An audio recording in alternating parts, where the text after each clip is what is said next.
Hello बच्चों last chapter हमारा gravitation, मतलब बेसिकली ग्रेविटेशन हमने खत्म कर दिया और जैसा बोर्ड पे लिख रखा है रोटेशनल मोशन। वैसे सीबीएसई के अकॉर्डिंग रोटेशनल मोशन इससे पहले, रोटेशनल मोशन फर्स्ट चैप्टर है और ग्रेविटेशन इसके बाद वाला चैप्टर, बट मैंने क्या कहा ग्रेविटेशन पहले खत्म कराया, रोटेशनल मोशन बाद में खत्म कराया।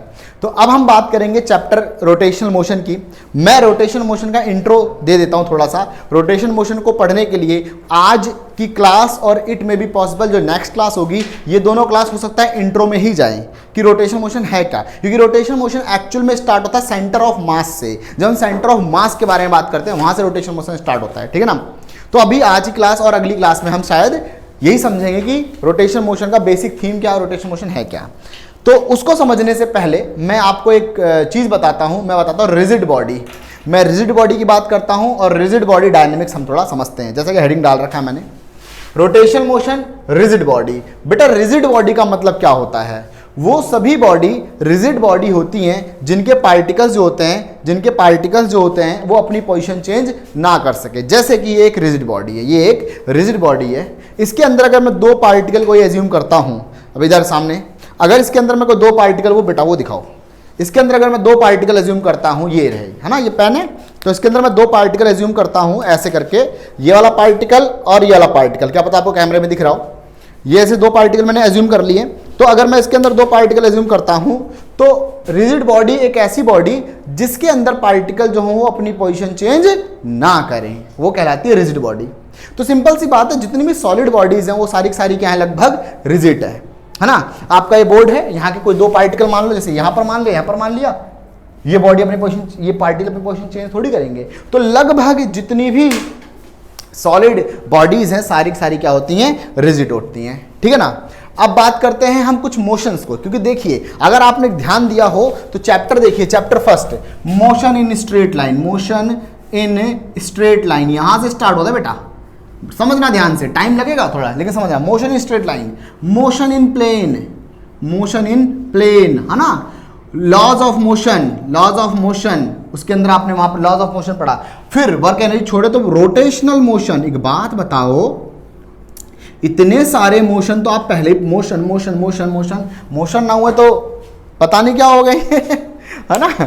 तो क्या कहते हैं, मोशन आप पढ़ते आ रहे हो। अब ये लास्ट चल रहा है एक तरीके से रोटेशनल मोशन जो चैप्टर है वो क्या होने वाला, वो जितने भी आपने चैप्टर्स पढ़ रखे हैं उन सभी को मर्ज कर देगा एकदम, मतलब उन सभी की सारी चीजें थोड़ा यहाँ से उठाएगा, थोड़ा वहां से उठाएगा, सब कुछ लेकर आएगा और एक कंबाइन चैप्टर ये बना डालेगा। तो थोड़ा सा ये भी है कि इसको पढ़ने के लिए थोड़े आपको प्रीवियस चैप्टर की थोड़ी सी नॉलेज ठीक होनी चाहिए, ठीक ठाक होनी चाहिए। डॉट प्रोडक्ट, क्रॉस प्रोडक्ट और मतलब मोशंस के बारे में आपको, लीनियर मोशन, ये सारी बातें क्लियर होना चाहिए। लेकिन मैं फिर भी आपको एकदम बेस से उठाता हूं, मैं बात करता हूं बेस से, बिल्कुल मैं बात करता हूं टाइप ऑफ मोशन, मैं बात करूंगा ट्रांसलेशनल मोशन से स्टार्ट करूंगा और बाकी मोशन तक मैं पहुंचूंगा, ठीक है ना। तो बात करते हैं अब फर्स्ट टाइप ऑफ मोशन। जैसे देखिए टाइप ऑफ मोशन, इसमें मैं पहले सबसे पहले हेडिंग डालूंगा फर्स्ट ट्रांसलेशनल मोशन।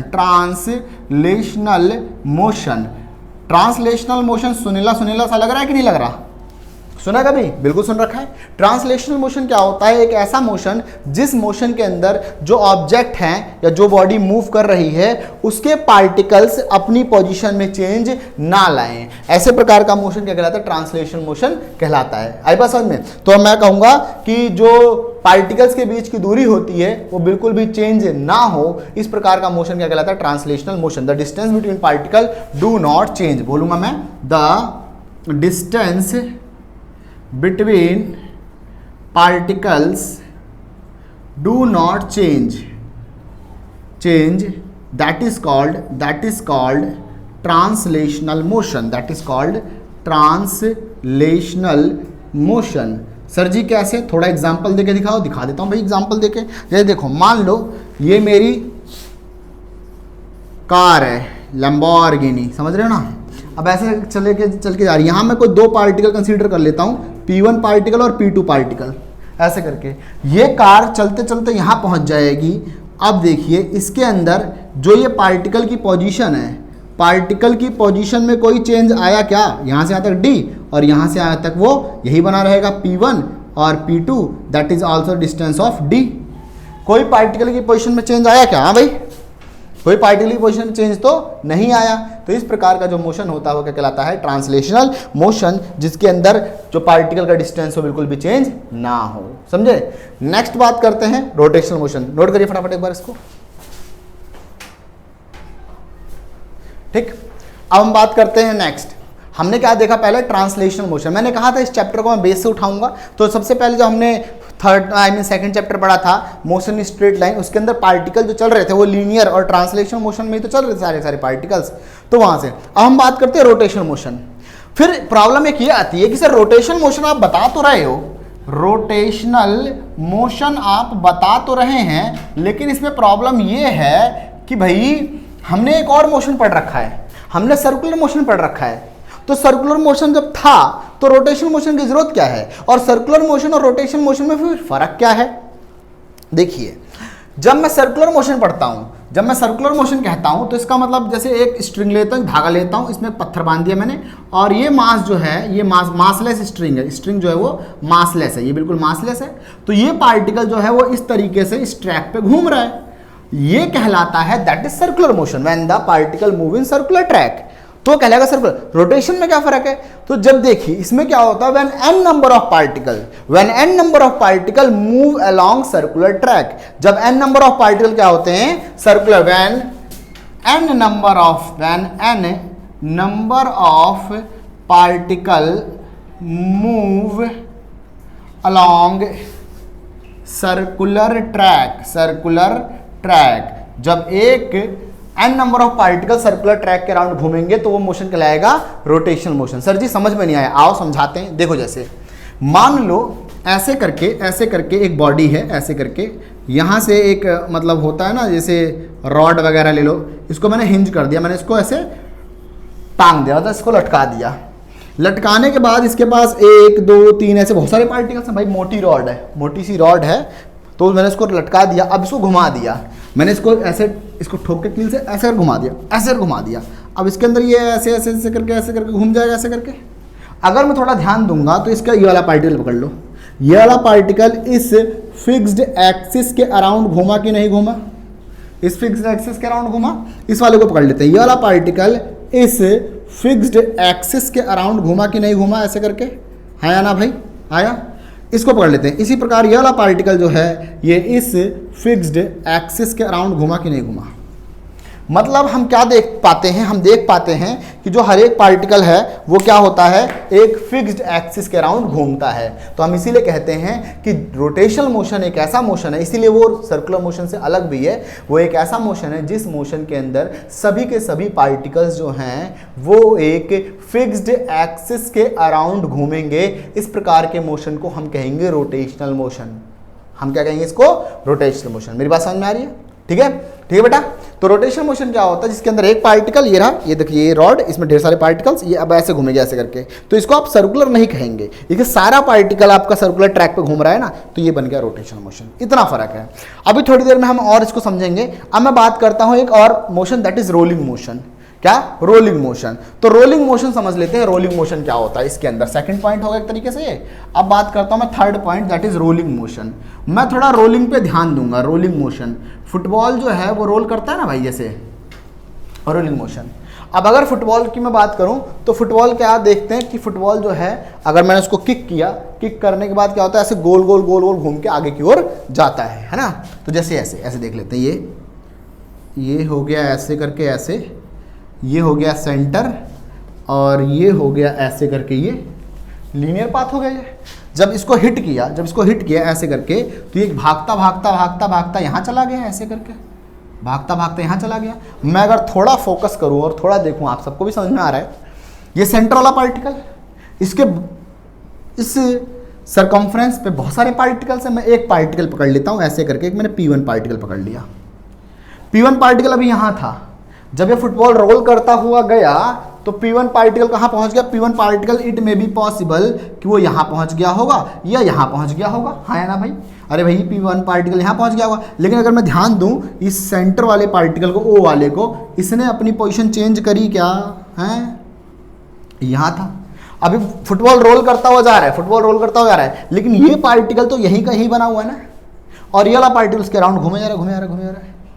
तो यहां पर एक चीज दिख रहा है कि एक पार्टिकल तो अपनी ही पोजीशन में घूमे चला जा रहा है, मतलब एक पार्टिकल जो है वो कौन से मोशन में, वो है ट्रांसलेशनल, वो कौन से ट्रांसलेशनल मोशन में है, और एक पार्टिकल कौन से मोशन में है, ये रोटेशनल। ध्यान दो ना, ये वाला पार्टिकल घूम के यहाँ पर आ गया तो रोटेशन मोशन में, तो ये वाला पार्टिकल कौन से में है, रोटेशनल। तो बेटा रोलिंग मोशन जो होता है वो क्या होता है, मैं उसको कह सकता हूँ, रोलिंग मोशन जो होता है, यहाँ लिख देता हूँ बेटा मैं, रोलिंग मोशन जो होता है मैं उसको कह सकता हूँ कि वो क्या होता है, sum of the translational and rotational motion का सम, रोटेशनल मोशन का सम, इन दोनों को ऐड करेंगे तो अपने को क्या मिलेगा, अपने को मिलेगा रोलिंग मोशन। मेरी बात समझ में आई कि नहीं आई, आई बात समझ में? तो ये रोलिंग मोशन का एग्जांपल है। Clear concept? ठीक है, नोट कर लीजिए फटाफट। ओके, तो देखो बेटा अब हम कुछ ऐसा करने वाले, देखिए अब थोड़ा समझिए कि जब मैं ट्रांसलेशनल मोशन या जब मैं लीनियर मोशन की बात कर रहा था, तो लीनियर मोशन में क्या था, ऑब्जेक्ट ऐसे भागा करता था। उस केस के अंदर लीनियर मोशन में ऑब्जेक्ट ऐसे भागता, सीधा भागता था, है ना। जब मैं बात कर रहा हूं रोटेशनल मोशन, तो रोटेशनल मोशन में क्या है कि एक सिस्टम के सभी पार्टिकल्स सर्कुलर ट्रैक पे जा रहे हैं, ऐसे करके ऐसे करके ऐसे करके ऐसे करके। सर जी समझाना क्या चाहते हो, मैं आपको इस बात से ये चीज रिलेट कराना चाहता हूं कि जिस तरीके से जब लीनियर मोशन आप पढ़ रहे थे, वहां पर ऑब्जेक्ट यहां से यहां भाग के गया था, तो यहां से यहां आपने क्या कहा उसको, डिस्प्लेसमेंट। क्या कहा आपने उसको, डिस्प्लेसमेंट। सर जी यहां से यहां गया तो इसके पास एक्सेलरेशन भी थी, फिर वेलोसिटी भी थी। हाँ याद आ रहा है ना भाई, जब लीनियर मोशन में अपन कर चल रहे थे, जब ऑब्जेक्ट सीधा सीधा स्ट्रेट लाइन में भाग रहा था ऑब्जेक्ट, तो उस केस के अंदर क्या था कि ऑब्जेक्ट जो है वो वेलोसिटी में भी है, एक्सेलरेशन भी उसके पास, सब कुछ है। तो जब ऑब्जेक्ट सर्कुलर या जब ऑब्जेक्ट रोटेशन में भागेगा, तो क्या ये डेटा होगा कि नहीं होगा उसके पास, और होगा वो तो किस प्रोस्पेक्टिव में होगा। मेरा क्वेश्चन समझिए, जब ऑब्जेक्ट के पास लीनियर मोशन में वेलोसिटी है, ये अरे भैया ये भी तो भाग रहा है, ये भी तो गोल गोल घूम रहा है, तो इसका मतलब इसके पार्टिकल्स के पास भी वेलोसिटी होगी, इसके पार्टिकल्स के पास भी एक्सेलरेशन होगा, इसके पार्टिकल्स के पास भी डिस्प्लेसमेंट होगा। तो वो कैसे निकाला जाएगा, ये एक इंपॉर्टेंट पॉइंट है। तो अब मैं आपको आज सिखाने आ रहा हूं कि रोटेशनल और ट्रांसलेशनल, ये हो गया ट्रांसलेशनल हो गया, ये हो गया रोटेशनल हो गया। तो रोटेशनल और ट्रांसलेशनल की जो टर्म्स हैं, वो टर्म्स आपस में कैसे रिलेट करती हैं, बहुत इंपॉर्टेंट पॉइंट है, समझने लायक पॉइंट है, ठीक है ना। तो few terms about rotational and translational motion बात करेंगे। Few terms about rotational and translational motion, rotational और ट्रांसलेशनल मोशन के कुछ टर्म्स। तो मैं एक तरफ लिख दूंगा रोटेशनल वाले टर्म, एक लिखूंगा ट्रांसलेशनल वाले टर्म। इस तरफ लिख देता हूं मैं ट्रांसलेशनल मोशन के टर्म लिख देता हूं, और इस तरफ मैं लिख देता हूं रोटेशनल के टर्म लिख देता हूं, रोटेशनल के टर्म लिख देता हूं, ठीक है ना। अब हम आगे चलते हैं, ये हो गया रोटेशन ट्रांसलेशनल, ठीक है। अब देखो, जैसे ऑब्जेक्ट जो है देखो बेटा, ऑब्जेक्ट जो है वो स्ट्रेट लाइन में इस तरीके से भाग रहा था, तो उस समय हमने कहा इसके पास क्या होगी, डिस्प्लेसमेंट। क्या होगी इसके पास, डिस्प्लेसमेंट। तो हमने कहा डी फॉर डिस्प्लेसमेंट, ये ऑब्जेक्ट के पास डिस्प्लेसमेंट होगा, ठीक है जी, बढ़िया, कोई दिक्कत नहीं। अब देखिए, लेकिन सर जी जब ये आपका object translational motion, rotational motion में भाग रहा है, ये आपका एक ऑब्जेक्ट जो है ये रोटेशनल मोशन में भाग रहा है, इसके सारे पार्टिकल्स जो हैं वो हिंज हो रखे हैं एक फिक्स्ड पॉइंट से, ऐसे करके ऐसे करके ऐसे करके ऐसे करके ऐसे आ रहा है, तो ये यहाँ पहुँचेगा, इसी प्रकार ये यहाँ पहुँचेगा, इस तरीके से कुछ, इस तरीके से कुछ यहाँ पहुँचेगा, उसी प्रकार यहाँ भी पहुँचेगा, उसी प्रकार यहाँ, मतलब ऐसे पहुँचता जाएगा ना। तो ये सारे पार्टिकल्स, ये सारे के सारे पार्टिकल ऐसे देन ऐसे देन ऐसे, समझ में आ रहा भाई। अब देखो ये पार्टिकल जिस तरीके से यहां से यहां तक इसने डिस्प्लेसमेंट ट्रेवल करी, इस पार्टिकल ने भी तो डिस्प्लेसमेंट ट्रेवल करी, इस पार्टिकल ने भी तो अपनी पोजीशन चेंज करी ना भाई। तो अगर इसने पार्टिकल ने पोजीशन चेंज करी तो उसको क्या कहूंगा, तो वो कहलाता है एंगुलर डिस्प्लेसमेंट। क्या कहलाता है वो, एंगुलर डिस्प्लेसमेंट। तो अब एंगुलर डिस्प्लेसमेंट क्या होगा, जो पार्टिकल, जैसे जो पार्टिकल, देखो ना सिंपल सी बात है, ये पार्टिकल एक एंगल में, ये पार्टिकल एक एंगल में अपने आप की पोजीशन चेंज कर रहा है, that's why it's called angular displacement. और इसके अंदर डिस्प्लेसमेंट को लिखा जाएगा in the terms of theta, that is angular displacement, angular displacement, displacement.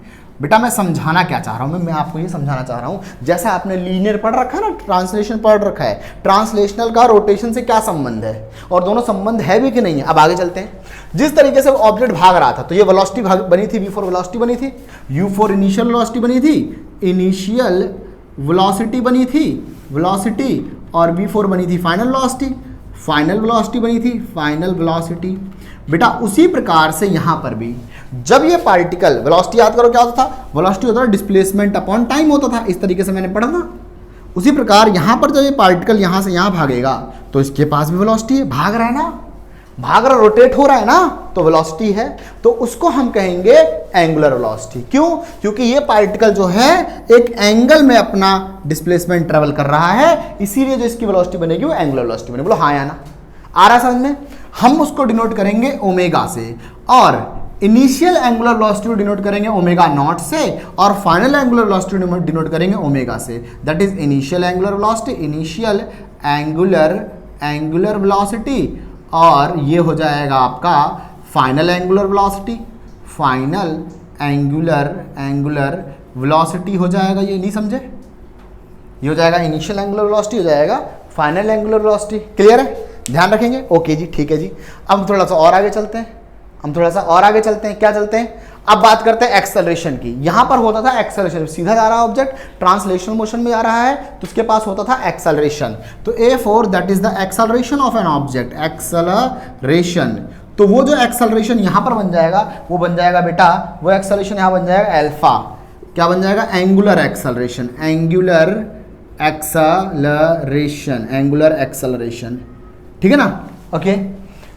अब याद करिए यहां पर जो इक्वेशन बनती थी, v is equals to u plus a t, s is equals to u t plus half a t square, v square is equals to u square plus 2as। अगर आपको याद हो, डिस्प्लेसमेंट को s से लिखा था ना, ऐसे लिख देता हूँ। तो अगर आपको याद हो तो यहाँ पर इक्वेशन ऑफ मोशन, जब ऑब्जेक्ट लीनियर मोशन में जा रहा तो ये इक्वेशन मोशन थी बेटा। उसी प्रकार जब ऑब्जेक्ट रोटेशन में जाएगा, वो भी तो घूम रहा है ना, हर एक पार्टिकल एक एंगल बना के एक एंगल में घूमे जा रहा है, तो यही इक्वेशन कुछ इस तरीके से बदल जाएंगी। ये बन जाएगा omega is equals to omega naught plus alpha t, ये बन जाएगा थीटा, क्योंकि एस की जगह आ जाएगा theta, is equals to omega naught t plus 1/2 alpha t का स्क्वायर, और ये बन जाएगा वी स्क्वायर, दैट इज क्या होगा, ओमेगा का square is equals to omega naught का स्क्वायर प्लस में 2 अल्फा थीटा। ऐसे तो ये इक्वेशंस जो लीनियर वाली इक्वेशंस थी वो कुछ इस तरीके से एंगुलर की फॉर्म में बदल जाएंगी। क्योंकि देखिए अगर ऑब्जेक्ट डिस्प्लेसमेंट ट्रेवल कर रहा है, सीधी लाइन में भाग रहा है, तो भी मोशन में तो है ना। उसी प्रकार अगर ऑब्जेक्ट रोटेशन में भाग रहा है तो भी मोशन में तो है। तो वो जो टर्म हम पहले पढ़ते थे कि इस प्रकार ये, इस प्रकार वो कैसे बदलेंगे, वो इन तरीकों से चेंज हो जाते हैं। ठीक है ना? नोट करें फटाफट, फिर आगे चलते हैं, जल्दी नोट करें। ठीक है, देखिए बेटा अब कुछ टर्म्स और हैं जो कि रोटेशनल और लीनियर मोशन को रिलेट करती हैं। मैंने यहाँ लिख दिया जल्दी। एफ फॉर फोर्स, जो लीनियर में फोर्स हुआ करता था, धक्का हुआ करता था, यहाँ वो बन जाएगा टॉर्क, क्योंकि टॉर्क जब आएगा तो टॉर्क से बॉडी रोटेट होने लग जाएगी। ठीक है ना? अभी हम समझेंगे, अगला टॉपिक हम टॉर्क की पढ़ेंगे। ठीक है? तो जो यहाँ फोर्स, सीधा जो फोर्स लगता था यहाँ बन जाएगा टॉर्क बन जाएगा। जो यहाँ वर्क डन हुआ करता था, फोर्स इनटू डिस्प्लेसमेंट, रोटेशन में वर्क डन हो जाएगा, जब ये फोर्स हो जाएगा टॉर्क इनटू डिस्प्लेसमेंट हो जाएगा। ठीक है बेटा? जो यहाँ मोमेंटम हुआ करता था, that is linear momentum, mass into velocity. तो जब भाई पार्टिकल मास है, सीधा भाग रहा है, तो मास इनटू वेलोसिटी उसका लीनियर मोमेंटम हुआ। लेकिन जब वही पार्टिकल रोटेट होके घूम रहा है, गोल गोल करके घूम रहा है, तो उसके पास एक एंगुलर वेलोसिटी आएगी, उसके पास आएगा एंगुलर मोमेंटम। क्या आएगा? Angular momentum. तो we call it linear momentum into perpendicular displacement. Linear momentum और डिस्प्लेसमेंट का जो प्रोडक्ट है। तो जिस प्रकार फोर्स हुआ करता था, rate of change of displacement, rate of change of momentum हुआ करता था लीनियर के अंदर, याद है न्यूटन का सेकंड लॉ कि rate of change of momentum is directly proportional to force करके। तो वही चीज टॉर्क में जो टॉर्क होगा, आई मीन रोटेशन में जो टॉर्क होगा, क्योंकि रोटेशन में जो फोर्स होता है टॉर्क बनता है, तो टॉर्क होगा डिपेंड करेगा change in angular momentum upon में टाइम पर। तो देखिए बेटा ये कुछ टर्म्स हैं जो मैंने आपको सिखाई, जो कि लीनियर और रोटेशन को आपस में रिलेट करती हैं। ठीक है ना? अब मैं बात करता हूं टॉर्क की। टॉर्क क्या होता है? और टॉर्क देखो, torque moment of force. Torque क्या होता है? मोमेंट ऑफ फोर्स होता है, और टॉर्क ही रिस्पॉन्सिबल होता है बॉडी को रोटेट कराने के लिए, बॉडी को टर्न कराने के लिए। ठीक है ना? तो बात करते हैं टॉर्क और मोमेंट ऑफ फोर्स। इसको मोमेंट ऑफ फोर्स भी कहा जाता है, मोमेंट मोमेंट ऑफ फोर्स, ठीक है ना। तो ये क्या होता है, it is responsible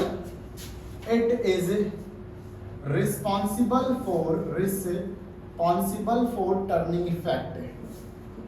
turning effect, यही टर्निंग इफेक्ट के लिए रिस्पॉन्सिबल होता है। और टॉर्क का फॉर्मूला क्या होता है, टॉर्क का सिंबल होता है टाउ, ऐसे करके लिख देता हूं। टॉर्क का फॉर्मूला, टॉर्क इसका फॉर्मूला होता है perpendicular displacement multiplied by force. Perpendicular displacement multiplied by force, this is the torque. ये हो गया आपका टॉर्क हो गया, ठीक है ना। तो ये टॉर्क होता है। अब आगे टॉर्क का सिंबल होगा टाउ, ऐसे करके होगा tau, perpendicular displacement into force, ठीक है बेटा।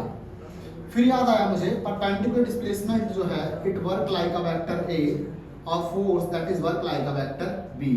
ये वेक्टर ए के जैसा काम करता है, वो काम करता है वेक्टर बी के जैसा, समझे। वो करता है वेक्टर ए के जैसा काम, वो करता है वेक्टर बी के जैसा काम। अब ये हो गया दैट इज टॉर्क। अब मुझे एक बात याद आई, परपेंडिकुलर डिस्प्लेसमेंट ये भी वेक्टर है, ध्यान देते रहना, और ये भी वेक्टर है, और इनके बीच में आ रहा क्रॉस प्रोडक्ट।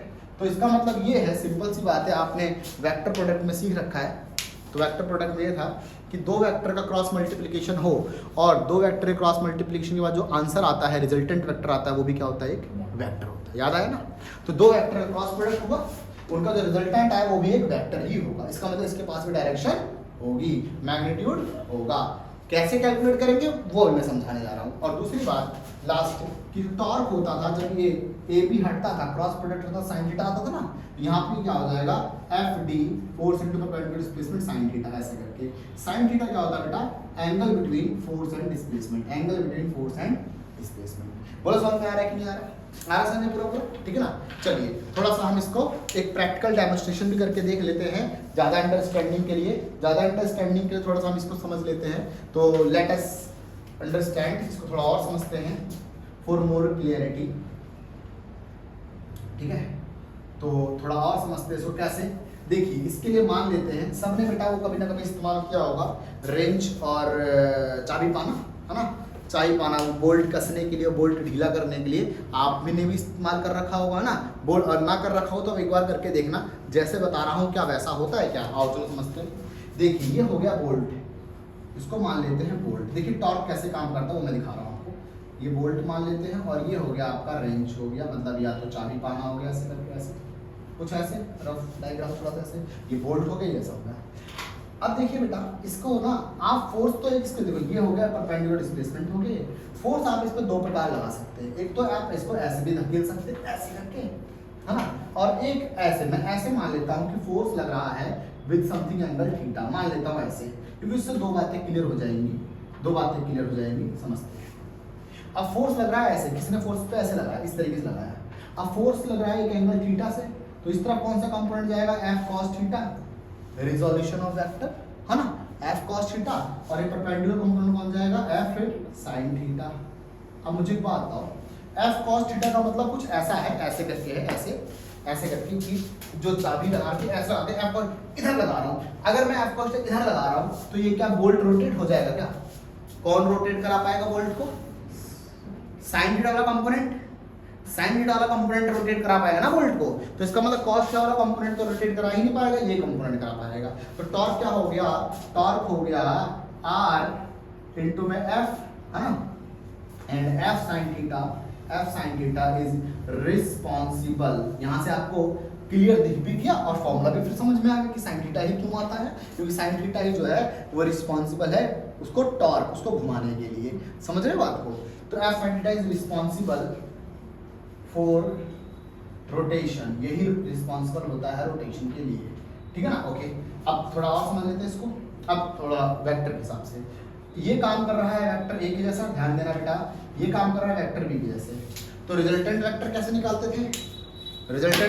निकालते थे, उसमें मैंने सिखाया था, सीधा हाथ, अपना पर्सनल सीधा हाथ पकड़ेंगे, सीधे हाथ के इस पोर्शन को रखेंगे वेक्टर ए की तरफ, और इसको घुमाएंगे छोटे एंगल से होते हुए वेक्टर बी की तरफ। ये समझाया था बेटा, मोशन इन प्लेन के अंदर आपने भी समझा होगा।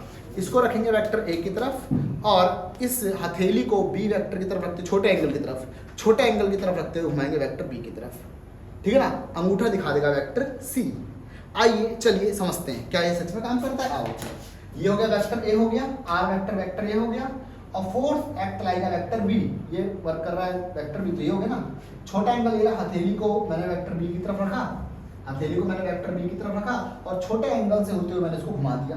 अंगूठा क्या बाहर आ गया, अंगूठा क्या आ गया बाहर आ गया। चलिए अब फील करके देख लेते हैं कि अगर एक ऐसा बोल्ट है, बोल्ट ऐसे लगा हुआ है, अगर मैं चाबी से ऐसे करके उसको ऐसे इस तरफ पुश कर रहा हूं तो बोल्ट कहाँ भागता है, अंदर भागता बाहर, बाहर भागता है, भागता आया कि नहीं, मतलब टर्निंग इफेक्ट उस पर बाहर लग रहा है, टॉर्क उस पर बाहर लग रहा है, तो बाहर की ओर आया कि नहीं आया। तो आर ये रहा, एफ ये रहा, और रोटेशन से उसको रोटेशन क्या मिली, रोटेशन मिली आउटवर्ड, रोटेशन क्या मिली, जूम आउटवर्ड मिली, ठीक है ना। तो इस प्रकार टॉर्क काम करता है।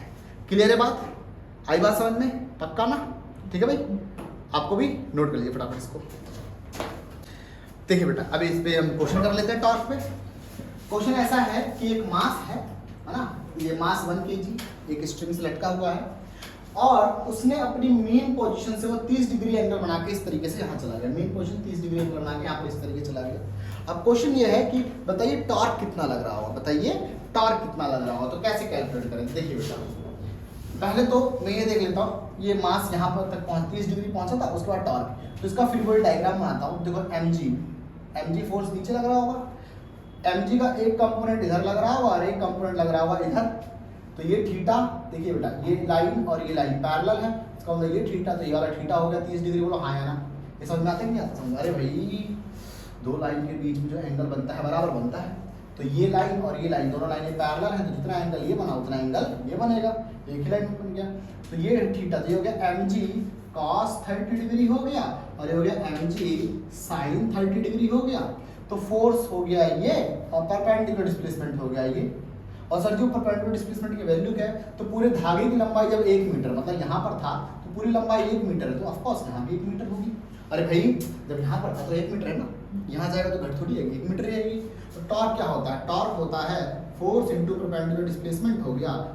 फोर्स क्या लग रहा है, mg sin 30 डिग्री लग रहा है, और परपेंडिकुलर डिस्प्लेसमेंट क्या हो गया 1 हो गया, मास हो गया 1, ग्रेविटी हो गया 10, sin 30 हो गया 1/2, that is 1, that is 5 newton metre.